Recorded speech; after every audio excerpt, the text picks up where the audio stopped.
All right, what's going on, y'all? So welcome to another episode of Full Circle Podcast. It is your favorite brother, Joseph, as always. We've got a lot to get into today, so I'm not going to waste any time, jumping right into the topic. Before I get into talking about the show, I have two things I want to do. Number one, I appreciate you guys taking the time to listen to our show and to share this with your friends. And as I say on every episode, right? If you're tuning into this show and you're not sharing this with a friend, liking, commenting, subscribing, like what are you even doing, right? Go ahead, hit that subscribe button, leave us a comment, like the video, and share it with people that you know. You know, as I always tell y'all, it's free to support a nigga unless you want to do more. And we do. We do appreciate everything that you do. So thank you very much. We do appreciate it. Secondly, I just want to say last week when I was talking about the labor statistics chief firing, I accidentally said the wrong name. I was looking at another article and I said the name Annie Walker. It was something I had put in my notes. But the actual correct name for the labor statistics chief that was fired is Erica McIntarfer. Hopefully I'm getting that right. And so I just wanted to make sure that was all correct for the record. Appreciate everybody giving me the heads up on that and making sure that I got that right. Want to make sure we're giving you guys accurate information here. Okay. With that being said, this is what I want to get into to start today. Last Wednesday, and once again, it's very, very difficult to keep track. And I've said this before. It's difficult to kind of like keep track of all this stuff on a weekly basis because there's so much that's happening with this administration. But I'm doing the best that I can to try to cover all of these top stories, at least in an episode, so that y'all can be informed and stay up to date. So I'm going to start putting some videos up on TikTok about things as they're happening, but then I'll go ahead and cover them on the videos that we have here. Okay, so getting right into it, the Constitution or parts of the Constitution briefly vanished from a government website, okay? So on August 6, 2025, the Library of Congress Constitution that was annotated, so they have an annotated site where they go ahead and, make sure there's the right, everything's proper and updated. It briefly omitted part of Article 1, Section 8, and the entirety of Sections 9 and 10 before restoring them. Now, when a bunch of internet sleuths and just cautious observers were paying attention, they noticed that parts of the website or parts of the Constitution were missing from the website. And then the White House and representatives blamed it on a coding error. Now, what I want to do is just go ahead and give you some information about what that looks like here. What were these sections that were missing? You might think this is a curious case because these weren't just random sections that were missing. I mean, it's not like we're talking about the Second Amendment, because we know how conservatives and Republicans feel specifically about the Second Amendment. Doesn't mean that Democrats, liberals, progressives, so on and so forth do not care about Second Amendment rights, but we just know how important the Second Amendment has been to the Republican Party and how they've used that for a long time. So that's not the one that went missing. Can you guess the one that went missing? Let me tell you. Okay, so right over here, I pulled up the list of the sections or the information within the sections that went missing. Article 1, Section 8 of the Constitution grants Congress the power to function, essentially. It's literally the article that gives Congress its authority. And within that was the power to collect taxes, commerce with foreign nations, the regulation of commerce, war powers, as well as uniform laws on naturalization, maintaining, establishing post offices, creating federal courts, maintaining the military, so on and so forth, right? With that being said, the one part of this that was missing specifically was the emoluments clause. Now, if you're not familiar with the emoluments clause, it is essentially the clause that is within the Constitution, and this is now getting into the second ones that were missing, that basically says that Congress is not, or the president rather, cannot accept a foreign gift without certain congressional approval, right? Now, we know Donald Trump decided to take a plane from Qatar and basically said it was a gift to the United States. But we all know that that plane for sure has to be riddled with bugs or some sort of listening devices or surveillance properties on it. And so obviously they're not just going to give the United States something for nothing. The issue here is that the Foreign Emoluments Clause, which is Article 1, Section 9, Clause 8, prohibits federal office holders from accepting gifts, payments, or other benefits from foreign governments without congressional consent. Okay, and this the Domestic Emoluments Clause prevents the president from receiving any other compensation beyond their salary from the federal government or states. Okay, so you get that part of it. We'll talk about that in a second. The other parts that, and this is probably one of the most concerning, is Section 9, Article 1, Section 9, that essentially includes habeas corpus, the writ of habeas corpus. Why this is important is because the writ of habeas corpus basically involves your right to due process. So you cannot be held, you cannot be detained, you cannot be arrested, whether it's without reading your rights being read to you, or ensuring that you are being arrested with proper notice, you have a reason for being, arrested, and also you have a right to go to court, to be tried, and get your fair day in court. All of those aspects are part of habeas corpus. Now, the reason why this is important and why it is concerning is because of the fact that this administration has specifically said that they would seek to temporarily suspend habeas corpus to go after certain people that they call terrorists or criminals.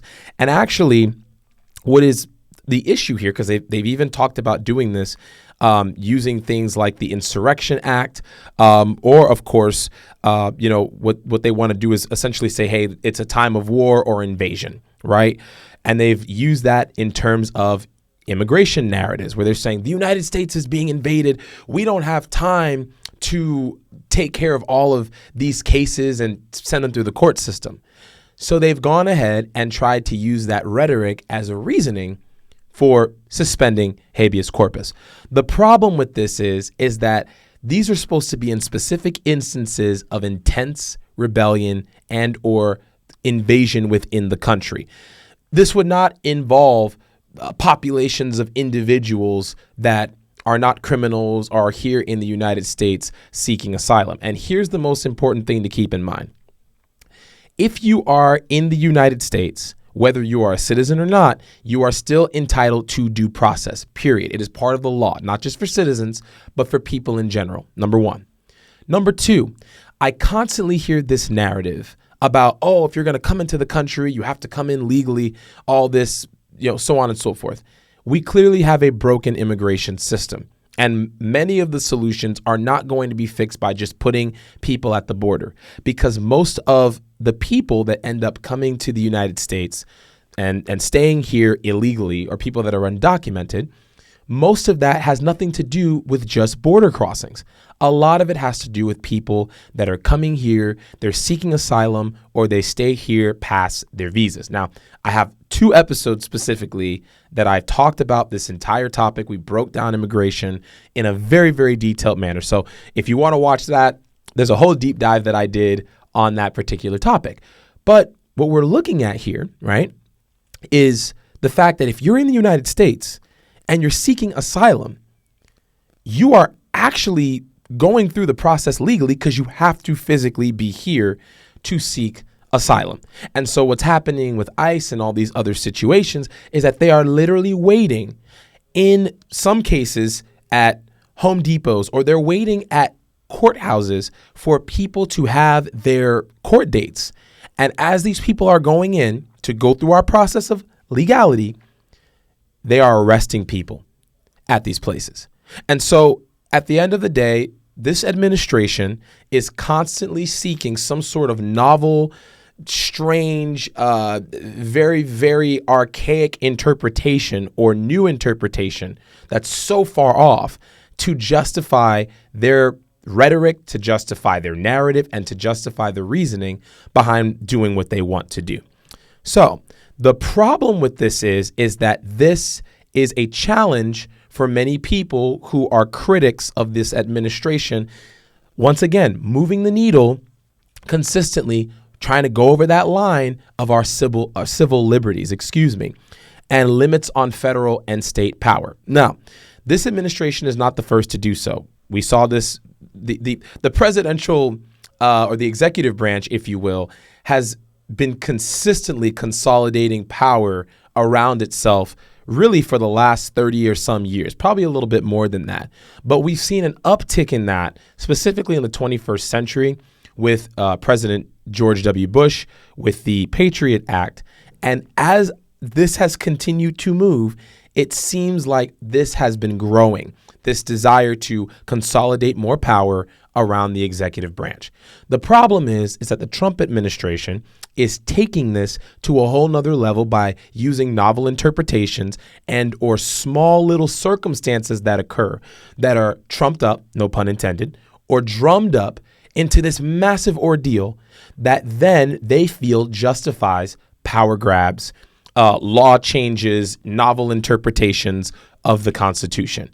And so this is a problem because if they can get away with doing this in one sense, they will think that they can get away with doing it as time moves forward. Now, to give some context here, it's not a major concern as of right now yet because of the fact that this was just removed from the website, right? And of course, they restored it. The only way that the Constitution can actually be changed is if Congress goes ahead and they have a majority vote on certain parts of the Constitution to amend the Constitution. Okay, and it's happened before in the case of slavery and civil rights and so on and so forth. However, the concern is that this administration, once again, is constantly looking for ways to undermine the Constitution and the rule of law with these authoritarian tendencies. And so, we'll continue to monitor what's happening, but it's important, I believe, that y'all know what's going on because once again, if we keep our eyes open and we're talking about these things consistently, it's going to be very, very difficult for any entity, whether of the government or outside of that, to try to overthrow our rights as citizens. So I want to make sure that you guys are completely and totally aware of that. All right. So this next thing I want to talk to y'all about, absolutely bizarre. And once again, sometimes I ask myself, what year am I living in? What time am I living in? And it's kind of like a strange thing to even have to be talking about things like this, but I guess I'm going to do it because we need to talk about it. There is a group called Return to the Land, and they are comprised of white people only, and essentially they have built an enclave on what they're saying is 160 acres in the Ozarks in Arkansas. Not a very fascinating place, just a different topic. When I say that, I'm talking about Arkansas itself. But they are using a private membership association model and ancestry-based vetting. The leaders of this group have voiced openly racist views, and it's segregationist. They are saying that blacks are not welcome, that Jews are not welcome, and that gays are not welcome. But once again, this is 2025. We're literally August 13th today, 2025. I'm talking to you about this. This is what we're seeing right now. But if you don't believe me, okay, if you think this is so outrageous and you're like, Joseph, I can't believe you're talking about this, don't take my word for it. I'm going to go ahead here and I'm going to play for you this video and you can see it for yourself. Here we go. Get this queued up. All right. Dozens of people have been working hard, building houses and a new type of community. It's called Return to the Land, and it is a town open to white people only. So as you can see there, keyword, white people only, or key phrase there, okay? Keep paying attention. They are millennials and Gen Z, and this is a new update of age-old prejudice. What we've done here is establish a place where we have control over who our neighbors are, and that is just for the sake of preserving, our culture. Now, I just need to say for the record, because I find this scary but also laughable. Can we break down what even white American culture is? Like, what is that even? Okay? Because if you're talking about this country as it is, and you think that white American culture is something to be preserved, I want to know what that is, because white people came here as immigrants as well. Might I say, if we're going to talk about the sense of illegally or stealing land from other people, that's what happened, okay? Now, that's not every white person in the world, but I'm talking about specifically the people that came here to this country and then enslaved other people to do work for them. Okay, so we have to look at this in truth. What does this even mean, preserving white American culture? Because the history, while there have been things that have been done, there have been inventions that have been built, and of course, a lot of great things that have happened, the history has been marred with racism, with slavery, with genocide, and with stolen inventions, so on and so forth. So what are we talking about when we say preserving white culture? And why is it a whites-only community? Let me keep going. And that culture, effectively, we're saying this is a white culture, a whites-only place. White American culture. But what this sounds like is bringing back segregation. Is that a fair assessment? It's free association. So we're not trying to keep other people down. This is a small settlement in the middle of the ocean. Notice he didn't say keep other people out. But they are being kept out, even if... Well, I mean, you don't let everyone into your home. Around 40 people live here. Hundreds more from across the world have paid to be members. And while the men do the physical labour, the women take care of the children who live here full time. It can be a very loving community if you're part of the community, but if you're black, if you're Jewish, or if you're gay, you can't be part of that community. They can have their own communities. Listen, I'm not saying that these people don't actually believe this stuff, but this is giving like blink twice if you need help type vibes. Okay. Let me just finish the rest of this and then I'll say what I need to say. And they already do. You might be wondering how any of this can be legal. Return to the Land is structured as a private members association, which they believe allows them to discriminate on the basis of ethnicity, along with other factors.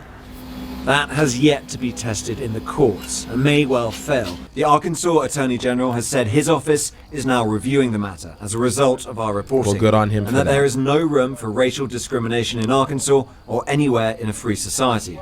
No blacks, no Jews. All right. So, oh God. Okay. So listen,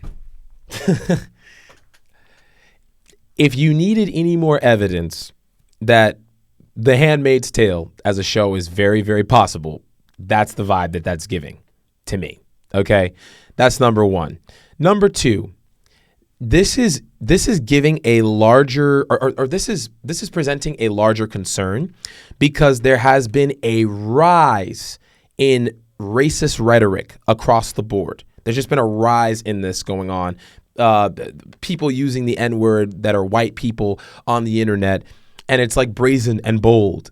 And it's almost kind of like dare me. A lot of this, and I will say for the record, I don't believe that this is anything new, obviously, but there seems to be an emboldening with this administration when it comes to racist rhetoric or people that are coming out and espousing some of these views and doing so in a very in-your-face sense.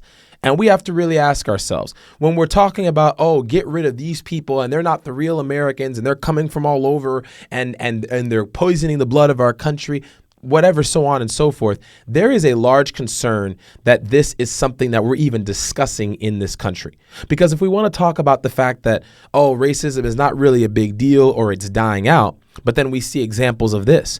There are literally 40 people that live there, and there are 100 people. There are people that are paying to live in this place. Okay?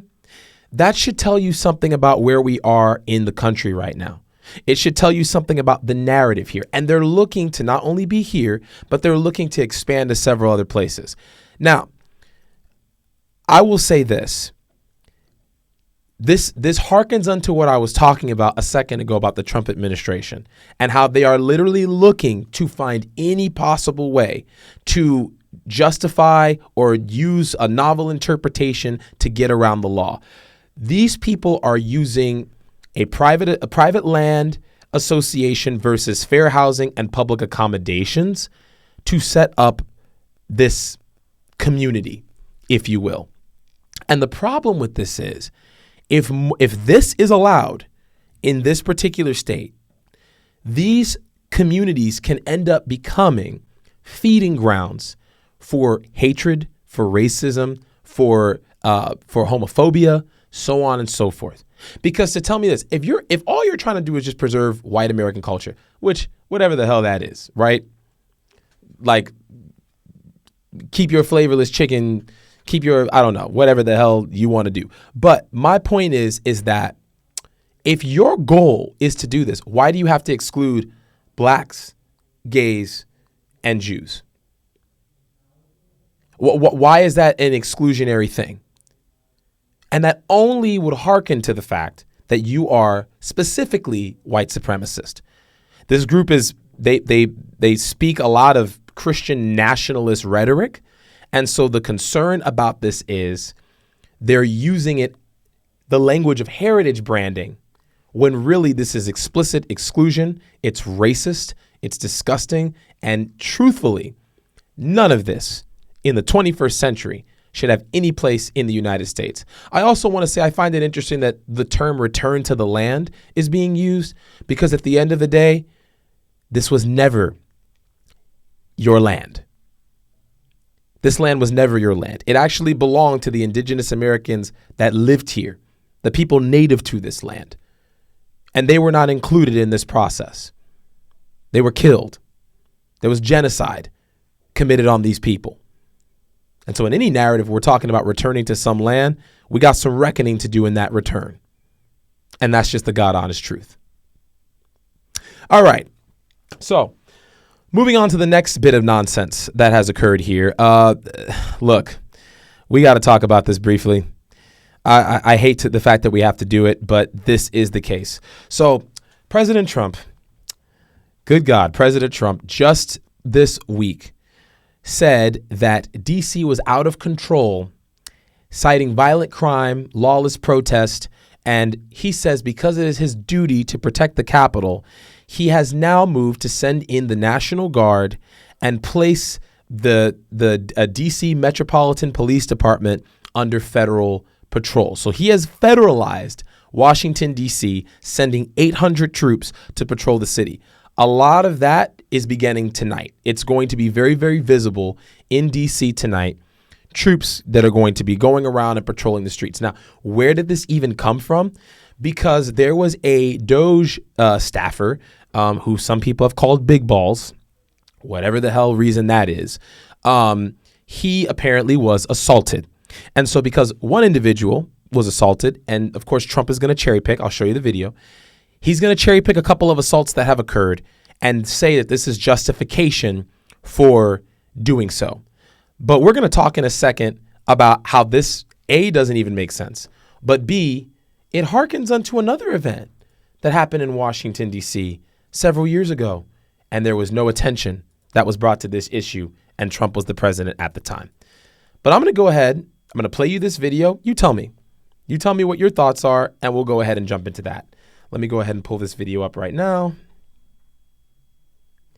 Okay, give me 1 second. Queuing it up here. All right, here we go.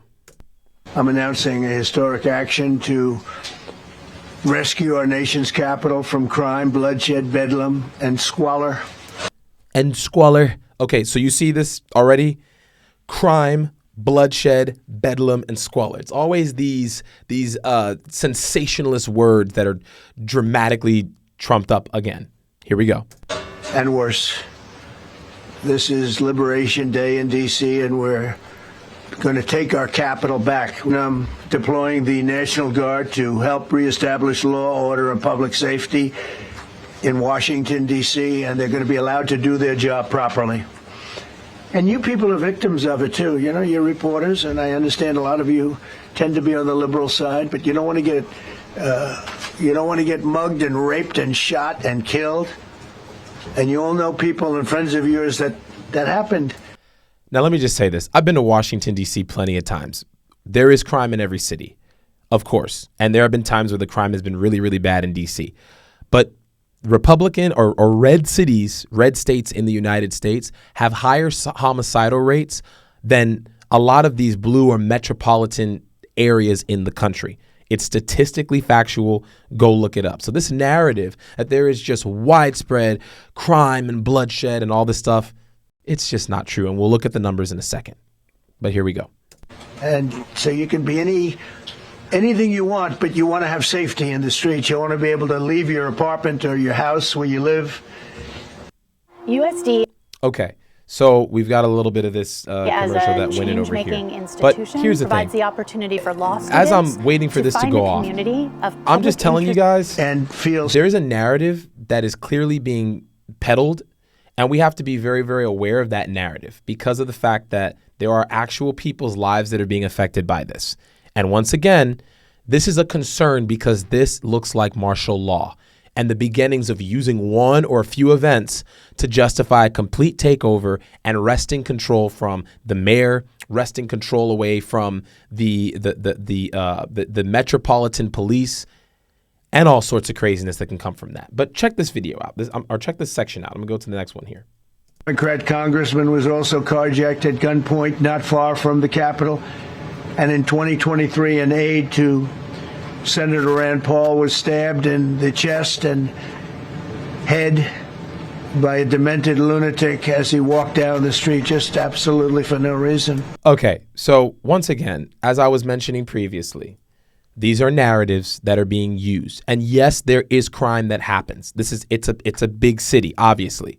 But let's talk about what the actual numbers are. Let's do the full circle reality check, if you will. In D.C., this is 2025 D.C. Metropolitan Police Department data. Homicides, down 12%. Robberies, down 28%.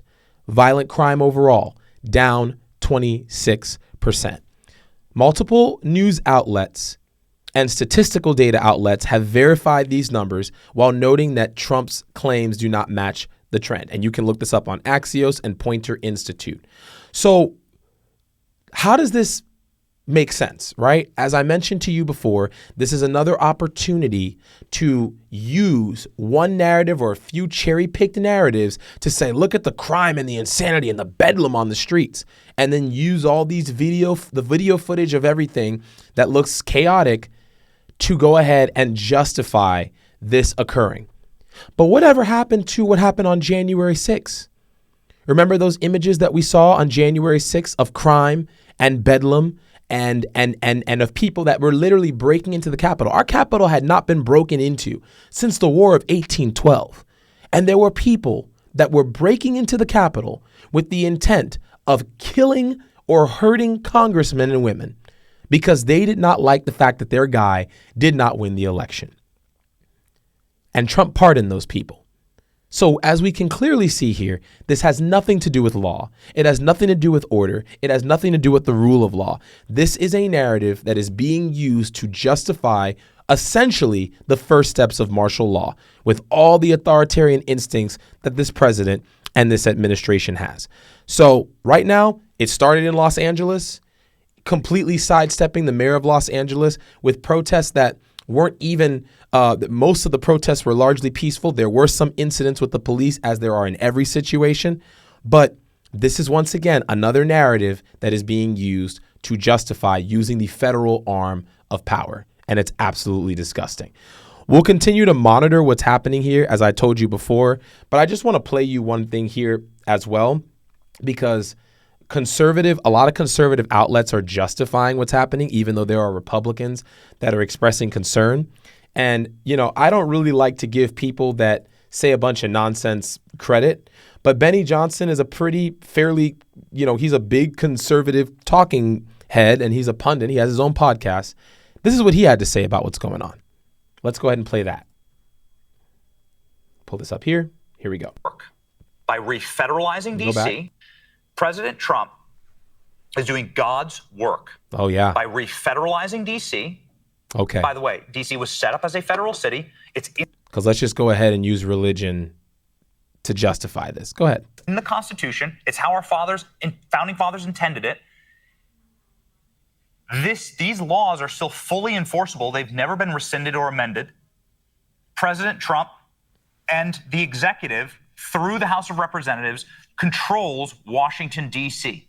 Washington, D.C., they have been given, the District of Columbia has been given the right to have their own mayor, their own police department, and the federal government is largely outside of that. It's almost like a state, even though it's not a state, it's a district, and they have their own police, they have their own mayor, all of that.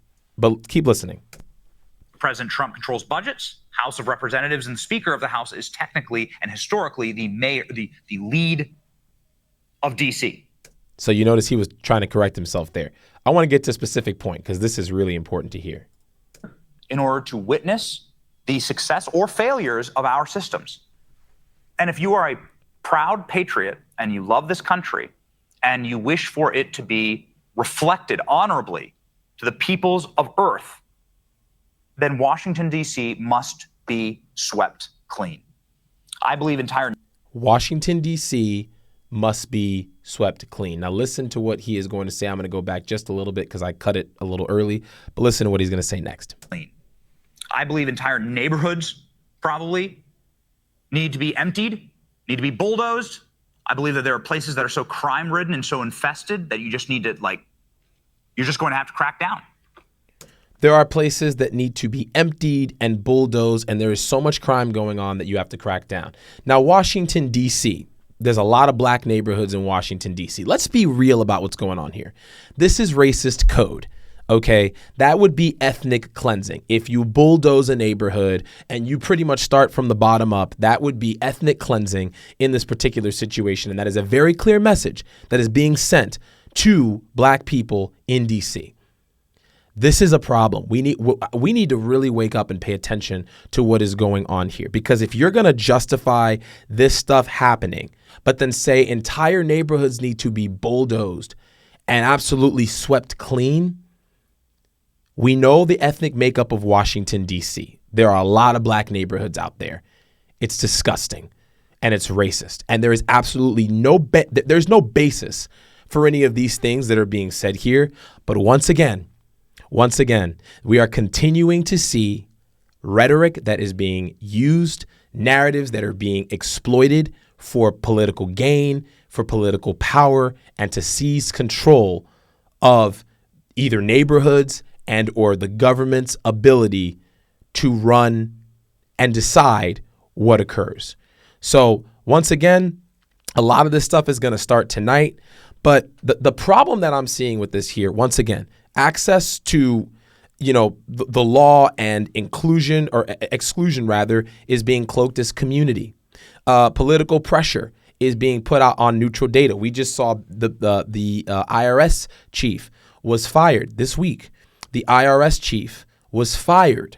Billy Long, longtime Trump supporter, Republican, fired because he refused to hand over sensitive and private immigrant data, taxpayer information of undocumented immigrants. And because the section of the IRS code, section 601 or 6103, says that that's not allowed because it's violating and it's criminal because it's private data. But the White House was trying to compel the IRS to release that data, and he went ahead, Trump, and fired Billy Long and is now putting another person in place. Another loyalist in place. We have got to be aware of what is going on over here because there's a consistent through line with all of this stuff that's happening here that looks like a president and a government that is trying to abuse power and take control through narrative, through forced narrative of different aspects of government authority. So what do you think? Let me know. Go ahead and shoot me an email or a DM at _fullcirclepod on Instagram, at fullcirclepod on TikTok. And of course, subscribe to us, like, share, and leave a comment for us to see what your thoughts are. Anything that you want to talk about or anything that you would like to hear me talk about here on the podcast. But once again, stay informed. It is important that right now we are not only just talking about these things. It's not only important that we're arming ourselves with information, but it is important that we are looking out for and standing up for the rights of people that are not just within our people group, but everybody that's affected. Because if they can come for one person or one group of people or one law and succeed, they will be able to do it across the board. This is how authoritarian governments and powers gain control. And it's important for us to look out for that. Okay, so moving forward from this now, I would like to talk to y'all about a couple of things. I'm only going to talk about this very, very briefly because I think this is kind of funny. But we just found out the other day that Donald Trump has his own platform that he calls Truth Social, okay, which is the greatest irony because the man tells anything but the truth in many cases. Trump's platform has just recently added a AI chatbot. And the AI chatbot that they added to Truth Social has actually been doing anything but agreeing with Donald Trump's statements himself. The chatbot, I'm going ahead and reading this from Newsweek. The chatbot, it's called Truth Search AI, described the January 6th attack on the Capitol as violent and linked it to what it calls President Trump's, quote, baseless claims of widespread election fraud. The bot also said that tariffs are a tax on Americans, which the Trump administration has consistently denied, and that evidence did not support Trump's assertions about tariffs driving stock market gains. It went on to say that Truth Social had used a source selection feature to limit websites the tool relied on, and that the site selection was the platform's choice. There's a lot of information that's coming up where that's concerned. But the AI answers right over here are not always aligning with his own public statements on the platform.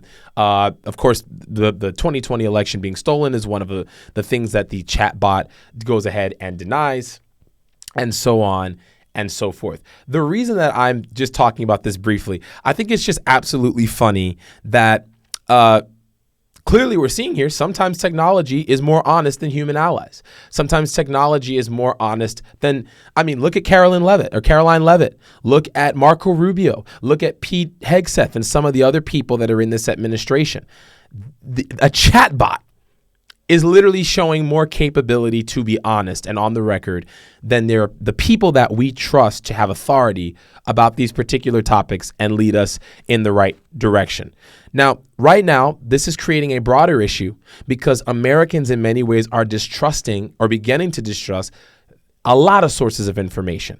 There used to be a time where we trusted our institutions, specifically our presidents, the people that were in charge of anything from labor statistics all the way to congressional documentation, hearings, statements, so on and so forth. And we trusted that our public officials would at least have some form of transparency and honesty when they're talking about stuff. There was a time when presidents would not just lie to us outright. They would maybe manipulate the facts, which of course is still dishonest, but they did not shut down or kick people out of press briefings or deny them entrance when they actually pressed them and asked them questions about their own falsehoods. And so it's very, very interesting to see what is happening right now where this is concerned. But this goes to show that even partisan platforms cannot fully shield disinformation from spreading out into the public. And that is something, once again, very, very important that we continue to monitor because we have to make sure ultimately that truth is being upheld in our society. All right, so moving on to the next thing I want to talk to y'all about right now. And this is very, very concerning. But I want to talk with y'all about a post that Pete Hegseth retweeted on X. Pete Hegseth, obviously, we've talked about this. Pete Hegseth is so unqualified for the position of Secretary of Defense. But Trump likes that. He loves to promote loyalty over experience because loyalty is going to always secure a justification or some sort of puppetry where these people are backing up anything that he says to keep their position. And if you're not qualified to be in a position and you have one of prestige, you're going to do whatever it takes in your power to be able to back that up. And that's whether it's, Pete Hegseth, who basically in his incompetence went ahead and, they made a signal chat that has public information in it when they were discussing war plans about, the bombing of some of the Houthi rebels, so on and so forth. And then that information got out. They tried to go ahead and basically defame a journalist who came out and said, no, I was accidentally added to this group chat. And they said it wasn't war plans. And they tried to make him look bad. So totally unqualified. They should be handling it through private channels. Whether this is Tulsi Gabbard, who's the DNI chief, the director of national intelligence. Trump is out here saying we're justified in bombing Iran and their nuclear facilities. And Tulsi Gabbard, who's in the position, totally unqualified to do so, but in the position says we don't have any evidence that Iran is even close to having a nuclear weapon. Trump says, I don't care. I think they're close. Basically undermining all of the rhetoric that his own people are saying. There is a consistent narrative here that is being shown that Trump has no respect for these people and he sees them as pawns in his bigger power play to gain power. Well, we want to talk about this very, very briefly here because the other day, I think it was a few days ago actually, Pete Hegseth went ahead on his page and retweeted or reposted on X a statement from a CNN segment of his pastor, Doug Wilson's crusade for Christian domination in the age of Trump. Now, if you don't believe some of the things that are being said, I'm just going to give you a little bit of a heads up.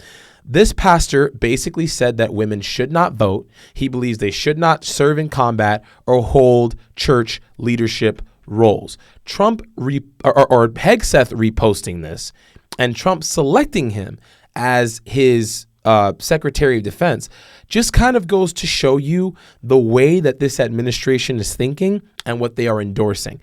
I'm not going to just talk to you about this. I'm going to play for you a couple of parts of this video yourself so that you can see what I'm talking about, and then you decide. So here we go. Christchurch senior pastor Doug Wilson makes no apologies for his beliefs on God and country. I'd like to see the town be a Christian town. I'd like to see the state be a Christian state. I'd like to see the nation be a Christian nation. I'd like to see the world be a Christian world. That's great if that's your individual opinion. Total violation of the Constitution, First Amendment. We'll talk about that in a second. And now Wilson's controversial views as a Christian nationalist are gaining sway in the nation's center of power with the recent opening of his new church and high-profile parishioners like Defense Secretary Pete Hegseth. Is planting a church in D.C. part of your mission to try to turn this into a Christian nation? Yes. So every society is theocratic.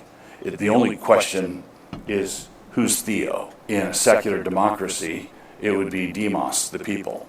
In a Christian republic, it'd be Christ. Well, what would you say to someone watching this and say, look, I'm a Muslim? Which is very complicated because of the fact that people that are saying that, oh, God is the head of our society, but you also still have men that are making rules and interpreting what they believe God is saying. Because anybody could say, oh, God told me this or I believe this, and then use that to justify their political actions in the name of theocracy. And I don't have to just talk to you about that in a religious sense. Just look at what's happening right now in Iran with what's happening with the supreme leader and the extremism of what they do in that country.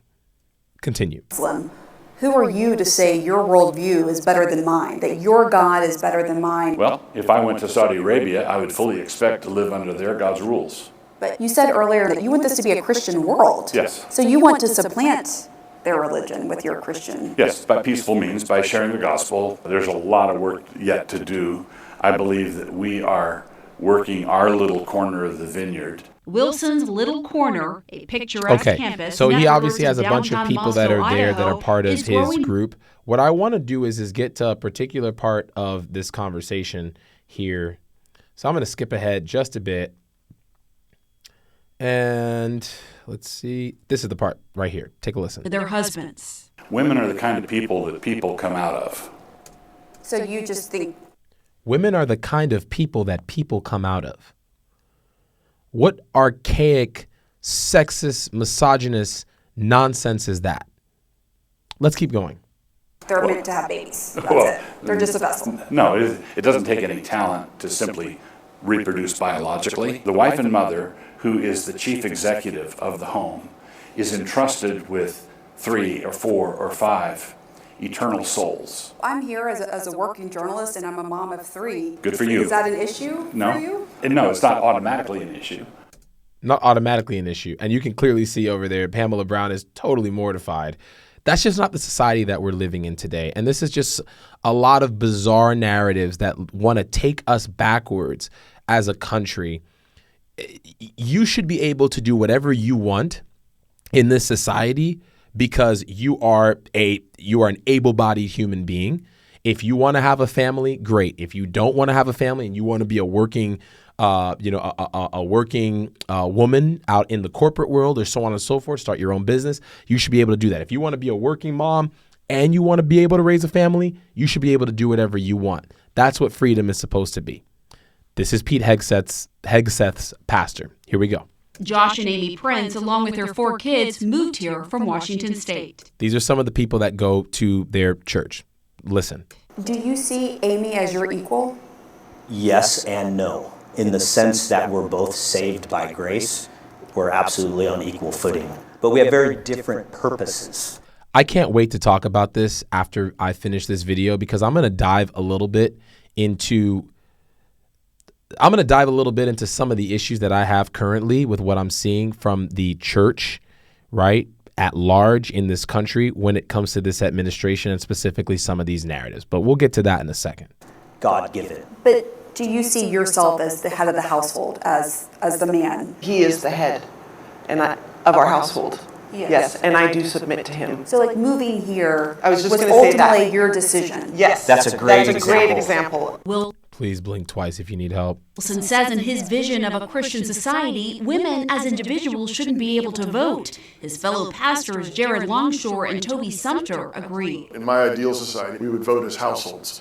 And I would ordinarily be the one that would cast the vote, but I would cast the vote having discussed it with my household. But what if there's your wife doesn't want to vote for the same person as you? Right. Well, then that's a great opportunity for a good discussion. There are some who have gone so far as to say that they want the 19th Amendment repealed. I would support that.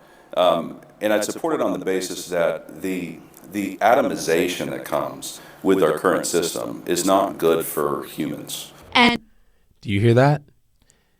They believe that a woman should not be allowed to vote. This is who Pete Hegseth considers to be his spiritual authority and leadership. These are archaic ideas that would take us back into the early 1900s and beyond. They've already done stuff to gut the Voting Rights Act, okay? They've already done stuff to address affirmative action. And we already know why those things were created, why those provisions were made. This is scary stuff. This is not a small deal. This is scary stuff. Let's continue. Wilson, a veteran himself, is unapologetic about his view that women shouldn't be in certain leadership or combat roles. Looking at the leadership page for Christ Church, it's all men. Do you accept women in leadership roles in the church and government? In the church, no. Why? Because the Bible says not to. Well, that's not what happens in the Bible. Women do lead all the time. Progressive.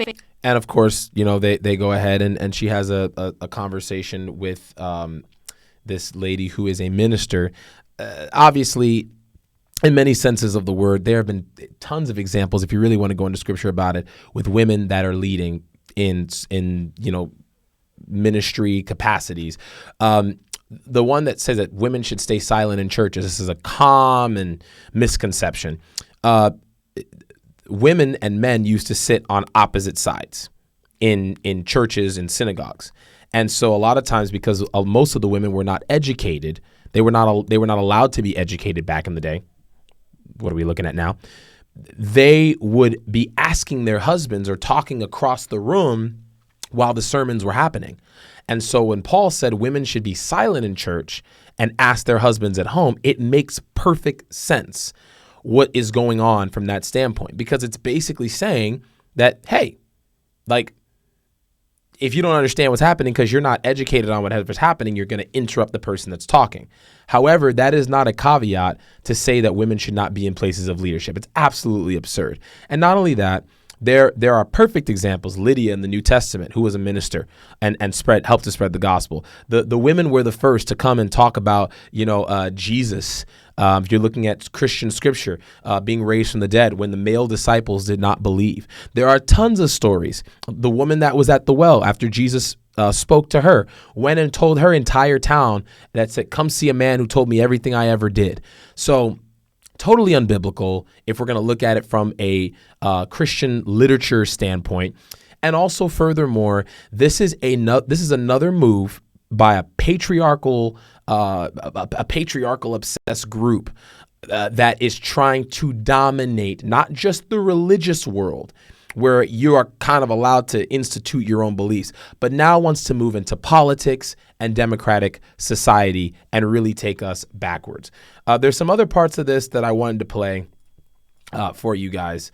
Obviously, she's going ahead and she's talking about what she's talking about here, saying that there's plenty of stuff in Scripture, but I really want to get to some of these comments, and I'm going to play that for you right now. With a newly created faith office led by evangelical pastor Paula White-Cain, and people seen right outside the White House entrance praying and speaking in tongues. We are standing on the soil of the White House, and we are declaring your word. Now, for all of you that don't know, Paula White-Cain, longtime minister, televangelist. Some of the stuff is just so bizarre.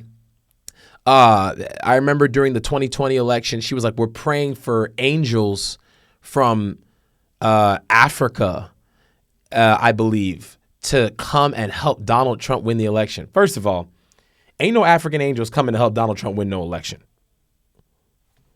Let me just put that out there for the record. Second of all, that's not how this whole thing works. And so the invoking of spiritualism and Christian narratives and rhetoric to manipulate a group of people into voting for a candidate, it's disgusting. Absolutely disgusting. And now there's a monthly prayer service at the Pentagon, initiated by Hegseth, Wilson's highest level connection to the administration. It's not organizationally tied to us, but it's the kind of thing we love to see. For his part, Hegseth has publicly praised Wilson. Now we're standing on the shoulders of a generation. This is Hegseth himself. Later, the Doug Wilsons and the others. Wilson's influence spans the globe with more than 150 churches. Lennox Califungwa moved to Moscow from Africa. It's really because I wanted to be a part of a community that was doing something, and especially in building Christian institutions. Are there other black families in this community? Oh, absolutely. There's a few black families. Oh, absolutely. There's a few. Yeah, not really. Wilson maintains all are welcome to his church, but he's also not shying away from his past controversial statements on race. This is very important to listen to. I want you guys to hear what he specifically says about slavery, because this is going to tell you a lot about Pete Hegseth and his beliefs. Do you still believe what you said back in the 90s, that there's a mutual affection between master and slave? Yes, it depends on which master and which slave you're talking about. Slavery was overseen and conducted by fallen human beings, and there were horrendous abuses, and there were also people who owned slaves who were decent human beings.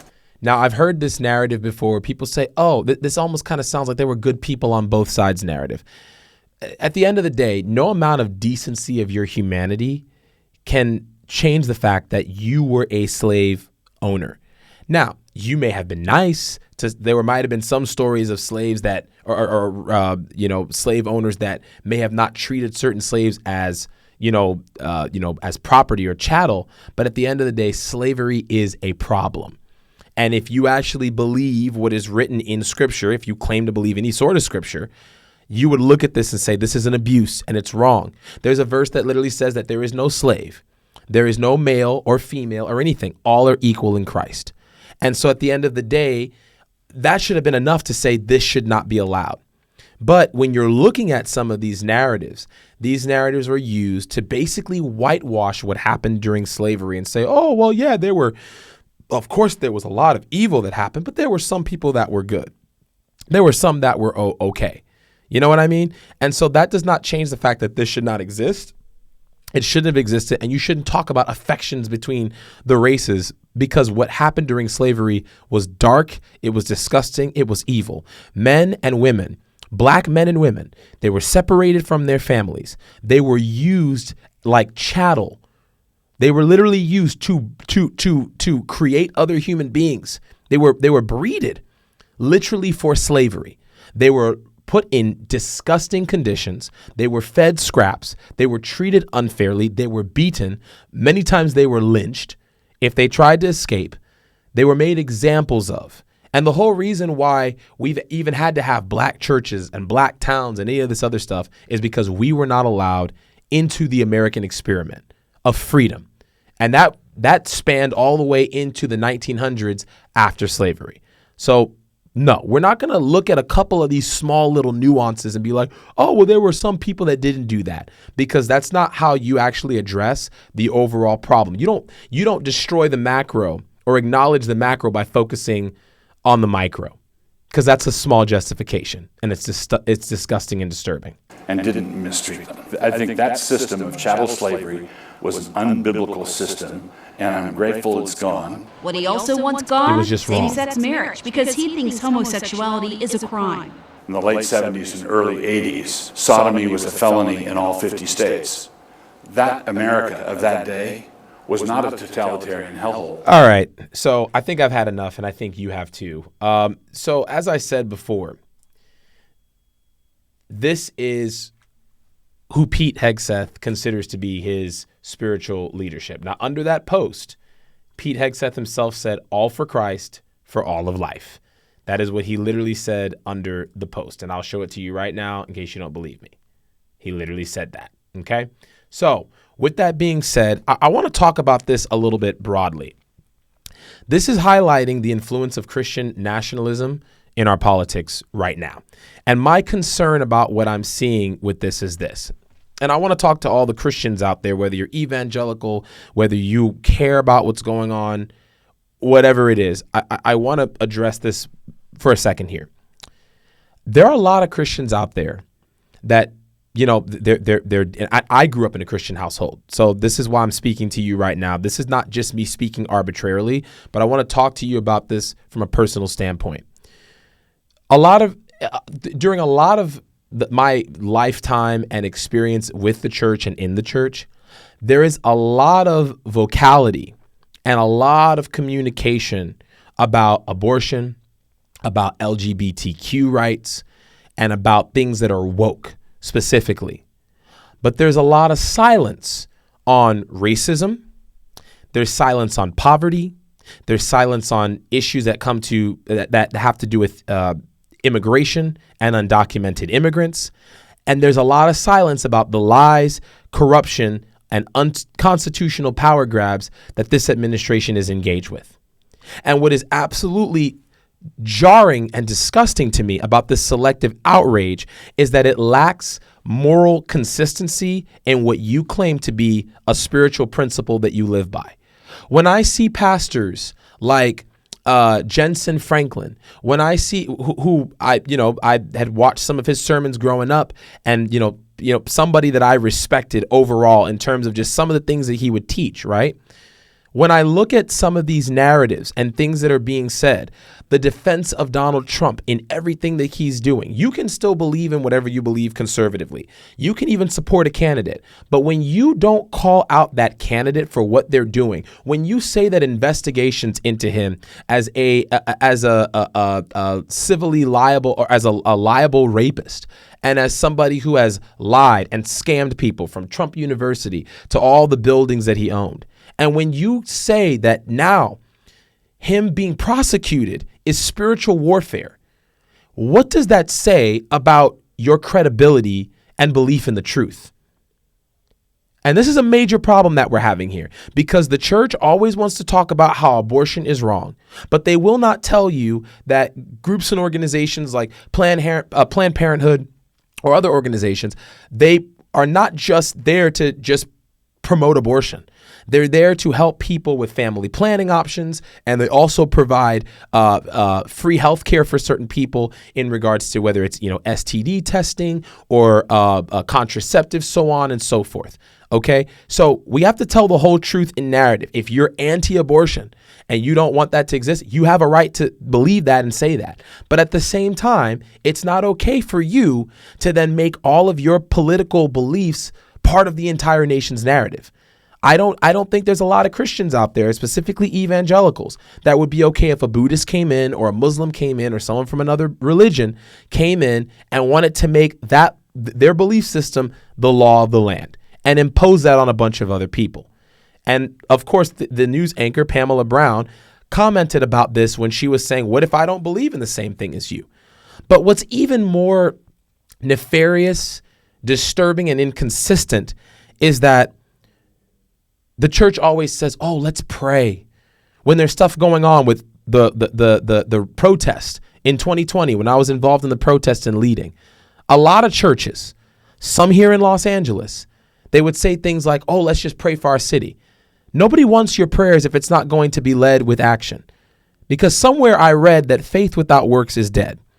Somewhere I read, if you really want to talk about scripture, because I got a couple for you over here, Leviticus 19:34, the foreigner residing among you must be treated as your native born. Love them as yourself, for you were once foreigners in Egypt. I am the Lord your God. That's talking about people that are, so one translation even says the alien among you. So whatever name you want to use for it, there's a way that as believers, we're supposed to have a standpoint if that's what you believe. Isaiah 10 verse 1 through 2 says, woe to those who make unjust laws, to those who make oppressive decrees, to those who deprive the poor of their rights and withhold justice from the oppressed of my people, making widows their prey and robbing the fatherless. That's talking about situations that are, you're taking away SNAP benefits from millions of people who need them, taking away people's Medicare and Medicaid, 11 million people, and saying that you're not doing it, lying to them. There's another verse, Proverbs 12, verse 22, and this is specifically for Trump. The Lord detests lying lips, but he delights in people that are trustworthy. Where is the accountability for the lies that are being told on a daily basis? And when people stand up for the truth, they're being shut down and they're being told they're fake news. And then the words of Jesus himself, Matthew 25, verse 35 through 40. For I was hungry and you gave me something to eat. I was thirsty and you gave me something to drink. I was a stranger and you invited me in. Truly, I tell you, whatever you do to the least of these, you have done it unto me. Where is our consistency? Because you're a hypocrite.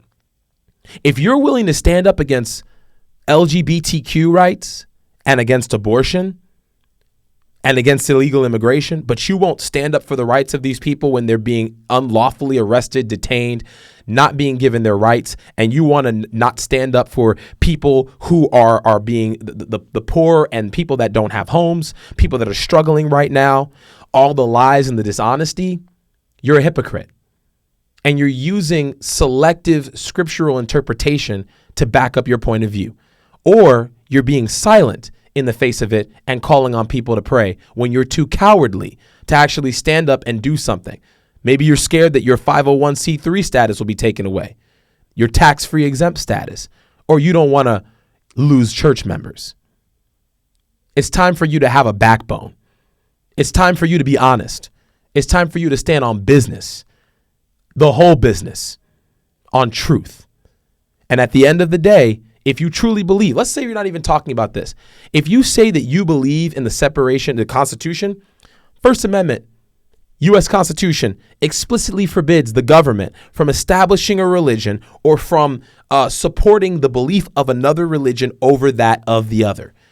Advocating for a theocratic political agenda contradicts both what Scripture talks about here and constitutional principles. So if you claim to care about the Constitution and you claim to care about Scripture and your faith, where's the consistency? Because until you demonstrate a sort of backbone and consistency, you're no better than the cowards that hid in Nazi Germany and the cowards that hide right now when it's inconvenient for them to lose the truth because they're scared of their position being taken away. And that's the truth on that. All right. So with the little bit of time that I have left here, I just want to tell you guys this. We have to really ask ourselves, are we willing to defend principles when it's even inconvenient for our side? Because I'm seeing a major habit of people just supporting beliefs and ideologies because it supports their belief system. And we've got to get back to, even if we have a particular political group or a celebrity or somebody that we like, we've got to get back to holding people accountable and saying, you know what, that's not okay. But a lot of this tribalism and this sectarian communities, the sectarian belief systems that we've created and ways of engaging and organizing as a society, When you can't defend something, we'll just say, well, what about what your guy's doing? Listen, if your house is on fire and someone else's house is on fire, what good is it going to do for you to just point out that their house is blazing while yours is burning down? What good is that going to do? If we really want to put out the fires that are existing all around us, we have to have an honest conversation. And we have to be willing to say, you know what? You're right. This is wrong that's happening on our side and my side. And we have got to get back to holding our leaders accountable, because it's not about blue states and red states and your side versus my side. This should be about our side, because we share this country with one another. We share this government with one another. We share this land with one another. And our politicians, for too long, have used the divisions, whether it's in our churches, in our communities, or in our algorithms, to divide us and get us to vote for them so they can maintain power. But what would it look like if we stood up and said, enough is enough, and we're not going to let these political divides, these imaginary divides that are being created that look darker and deeper than they look, to keep us back from being we the people, the United States of America. That we are one nation under God, indivisible, with liberty and justice for all. That's the America that I was raised in. That's the America that I was told to believe in and keep working to make better. And until we get back to that, America will never be great. Never.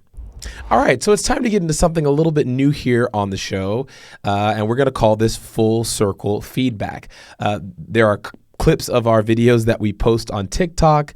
There are, comments that I get on Instagram, as well as just, people that write in. And so from some of the videos that I posted on TikTok, sharing clips of the podcast or just videos that I post, which, by the way, if you're curious to know more about that, go ahead and check us out. Follow us on TikTok at Full Circle Pod. Basically, I took a collection of some of these comments that were written in by some of you, and I'm just going to go ahead and we're going to go through some of those right now. So first of all, first time ever doing it. Thank you so much for writing in. And here we go. Right here, we have a comment from High Roller 57 that says, nothing is coincidental. Now, you might be wondering what this person was commenting regarding.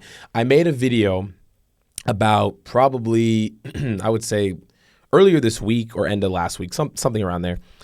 And I basically stated that, what we talked about at the top of the show about, the Constitution, parts of it disappearing from the Library of Congress's annotated website. Now, what's interesting is that, once again, none of these freedoms are taken away from us because it's still locked into the Constitution.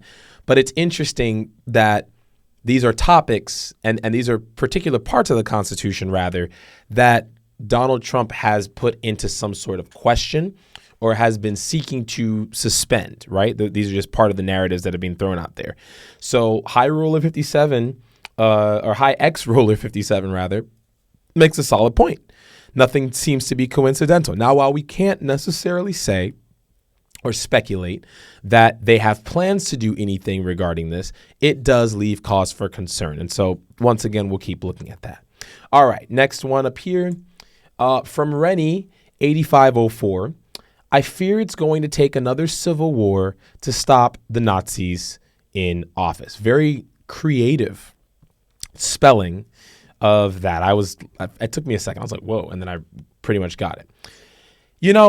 I really, truly hope, Rennie, that this is not the case. I truly hope that we don't have to go through another civil war. Our first civil war was avoidable.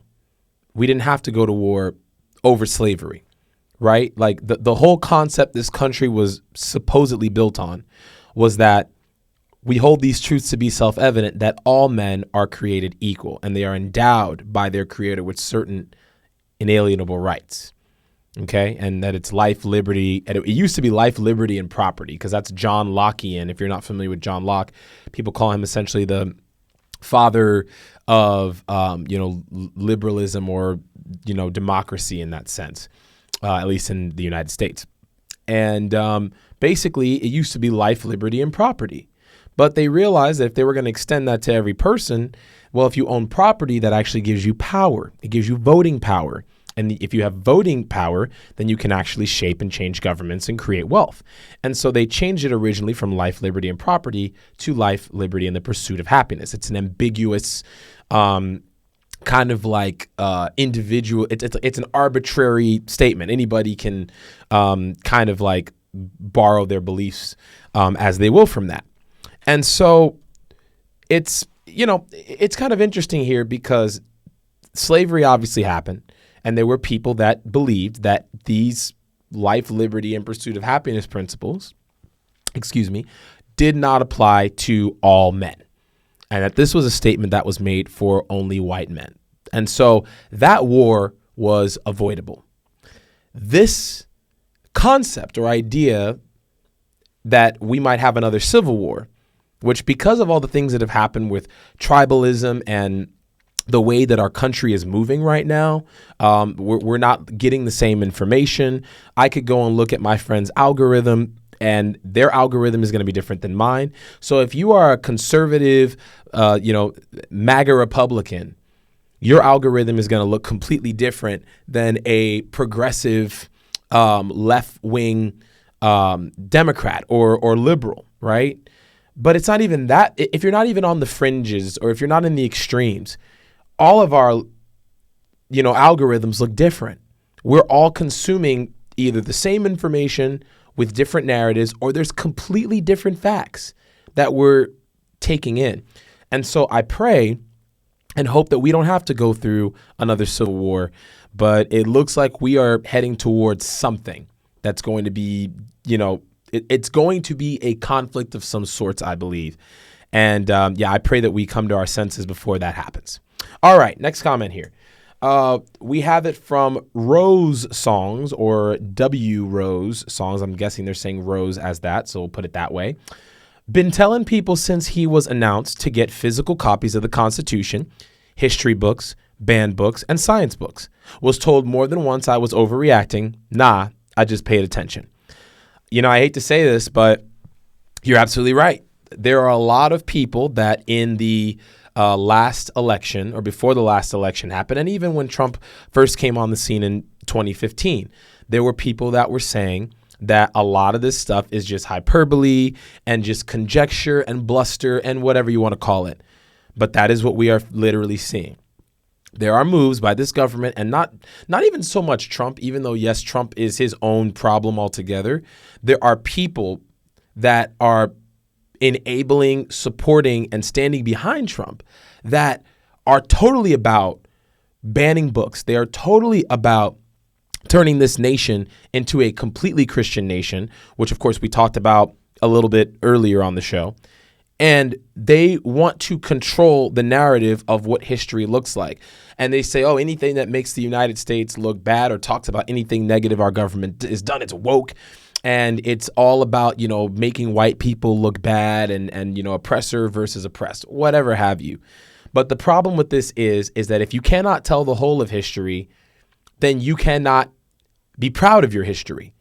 Because we're supposed to be the country that's proud of the fact that, we had slavery, but we went ahead and we abolished slavery. Yes, we did have segregation, but we decided to go ahead and we got rid of segregation. And we do have more work left to do, but we're still working towards a better and a more perfect union.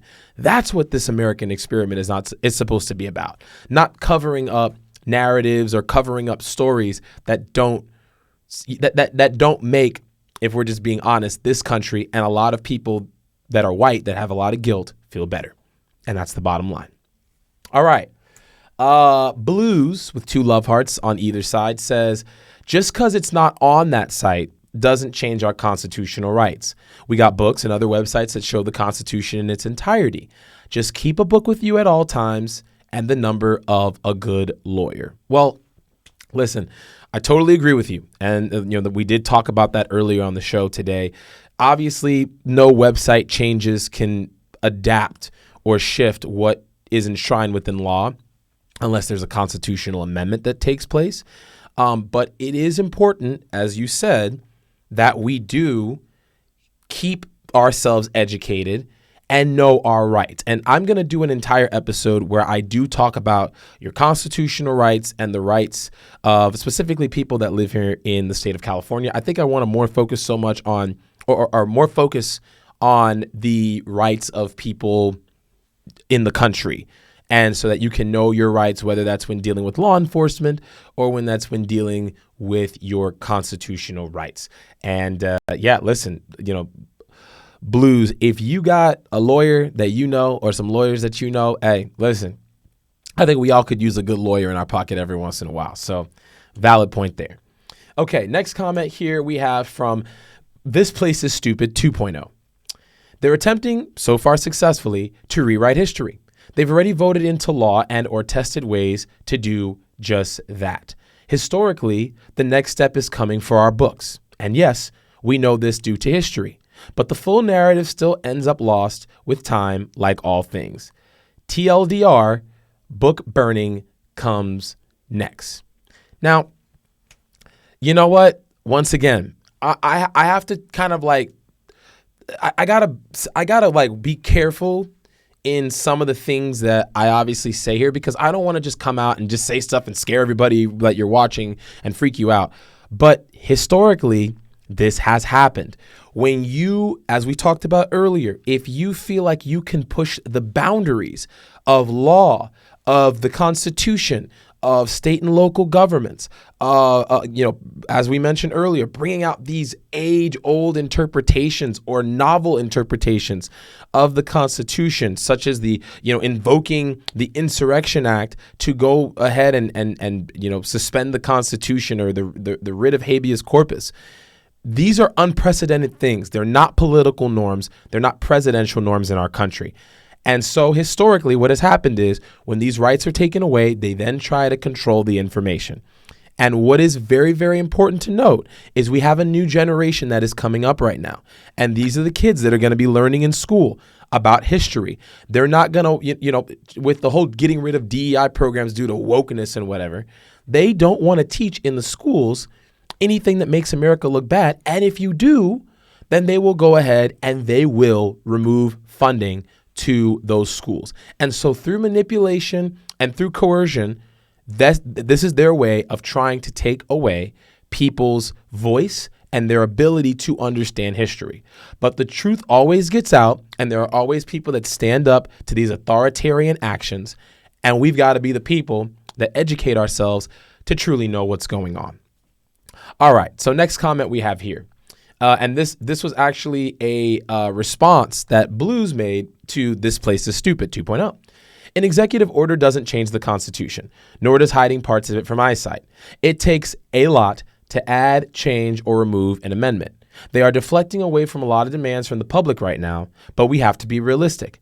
Trumpy wants you to think that that's all it takes.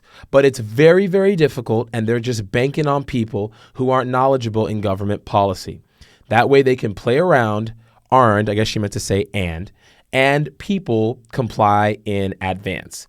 Don't do that. Couldn't have said it better myself. This is 1,000% true. And we do have to keep our eyes open, because if we get tired and we get fatigued, it happens to the best of us. This is how we get overwhelmed while things are happening in plain sight. Okay. Garcia Steven on TikTok said, yes, it applies to all. The caveat is that the government doesn't care about the rights of certain people. Of course, we're talking about the Constitution, habeas corpus, so on and so forth. The reason the Constitution has remained relatively unchanged is because the leaders know it applies to them too. Takes a lot to change the Constitution. There is also the fact that it applies to all, even those who change it. I mean, Stephen, you've got a fantastic point here.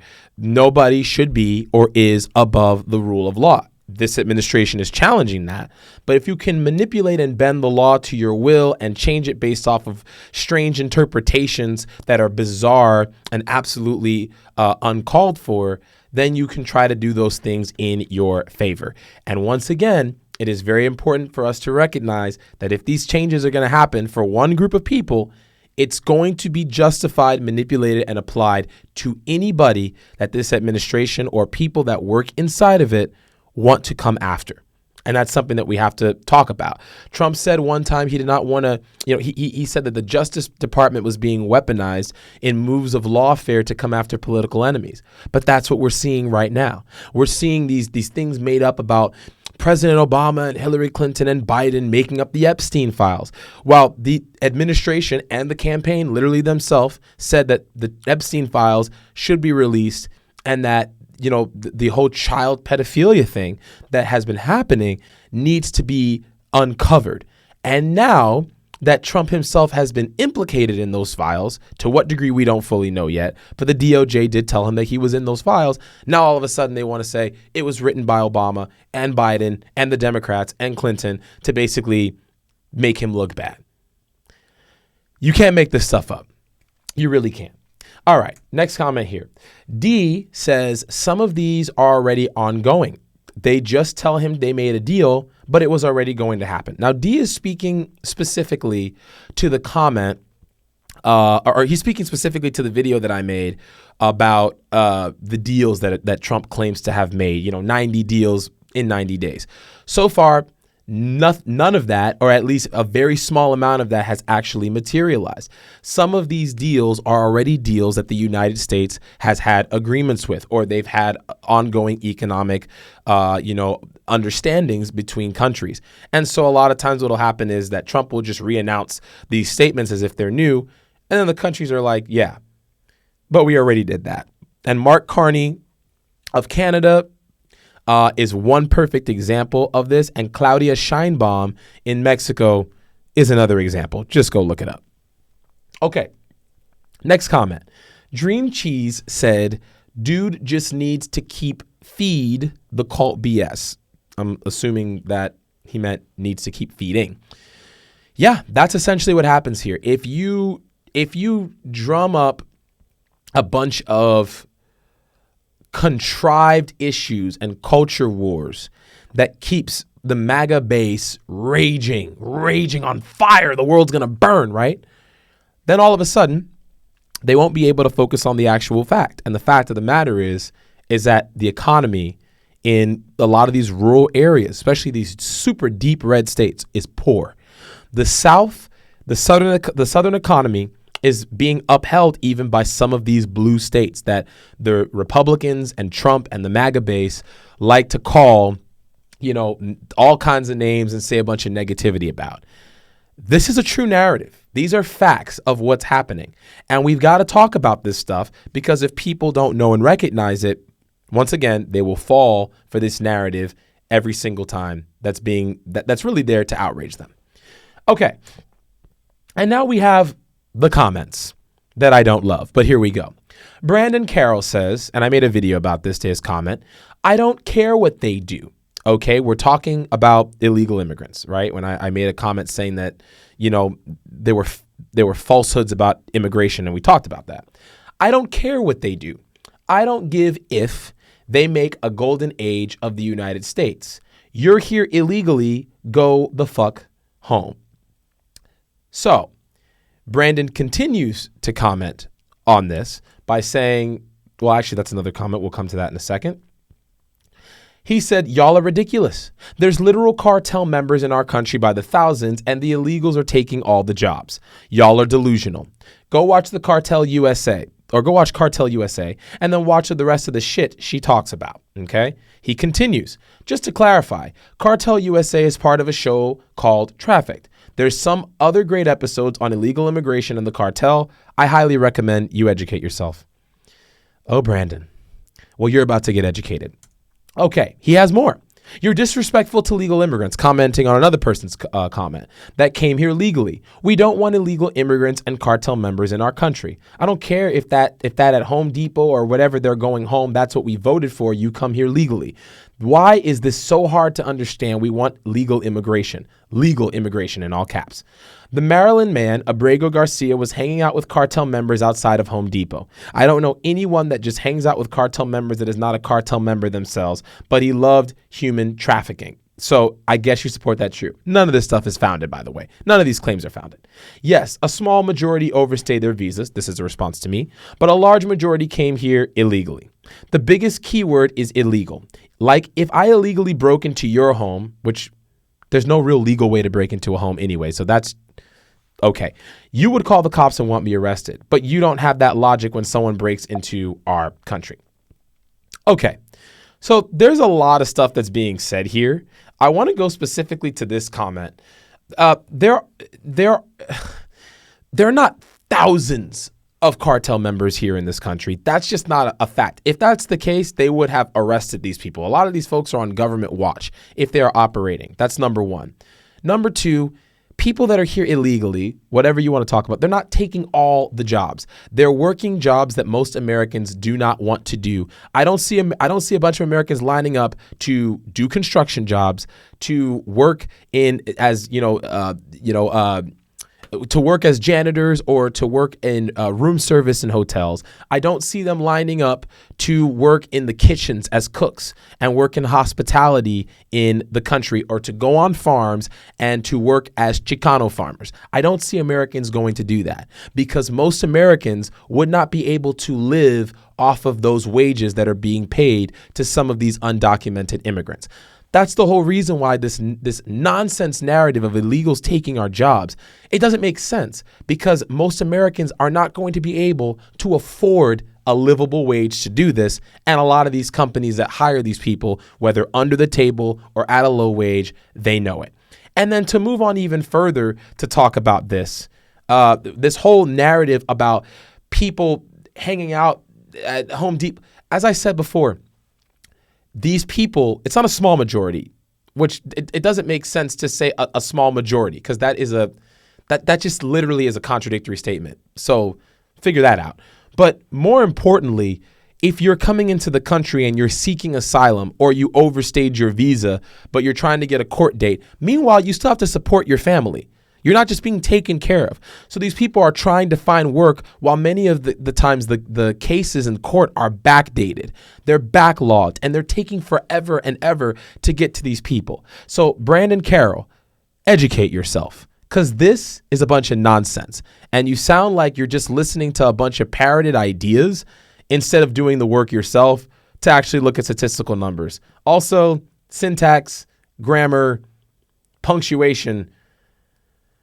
Good God, we have work to do in this country. Okay, going to our last comment of the day here. It depends on skin color. This is from CMAT Films. It depends on skin color and how you pronounce your last name. And this is a comment in response to us talking about who they're stopping when they're doing these immigration raids. And of course, evidence was found that there was profiling occurring. And that is why a federal judge specifically here, or a judge here in California, basically had to say, yo, you're not allowed to stop these people anymore because you're doing it on the basis of either race or appearance. So if you want to leave us a comment, you want to share your thoughts, go ahead. Follow us at _FullCirclePod on Instagram, at FullCirclePod on TikTok, and subscribe to us on YouTube. Like, share, and leave us a comment. That is all the time I have for today. I want to hear your thoughts about this. Are we willing to defend things that are inconvenient to our belief systems for the sake of truth? That's the question that I want to leave you with today, because without that, we'll never be free. That's all the time I have for today. As I always say, have a great one from your favorite brother. I'll see y'all next time. Peace.